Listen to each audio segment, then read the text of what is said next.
แขวงอุดมไซต์จัดพิธีเซ็นสัญญารับเหมา3โครงการที่องค์การพัฒนาและบริหารตัวเมืองรับผิดชอบเพื่อเป็นการต้อนรับกองประชุมใหญ่ขององค์คณะภาคแขวงอุดมไซต์ครั้งที่4ให้มีขบวนการฟุดฟื้นมาในวันที่27มิถุนายน2025ได้มีการจัดพิธีเซ็นสัญญารับเหมาโครงการจำนวน3โครงการระหว่างองค์การพัฒนาและบริหารตัวเมืองแขวงอุดมไซต์กับบริษัทแก้วประเสริฐก่อสร้างและติดตั้งไฟฟ้าจำกัดรับเหมาโครงการซ่อมแปลงไฟฟ้าเยื้องทางไฟประดับตัวเมืองซ่อมแปลงไฟอำนาจ2จุด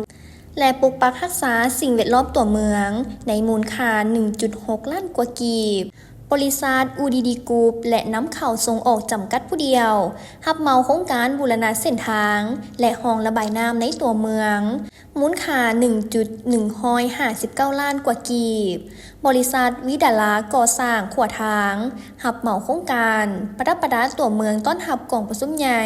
ขององค์คณะภาคแขวงอุดมไซต์ครั้งที่10มูลค่า1ตื้อกีบมูลค่ารวมทั้ง3โครงการแม่น3ตื้อกว่ากีบระยะเวลาการจัดตั้งปฏิบัติเริ่มตั้งแต่วันที่28มิถุนายนถึงวันที่28กันยายน2025 90 วันให้สำเร็จให้เกียรติเข้าร่วมมีทานอ่อนแก้วอุ่นอารมณ์หองเจ้าแขวงอุดมไซต์มีคณะกรรมการคุ้มครองโครงการพร้อมด้วยบริษัทผู้รับเหมาเข้าร่วม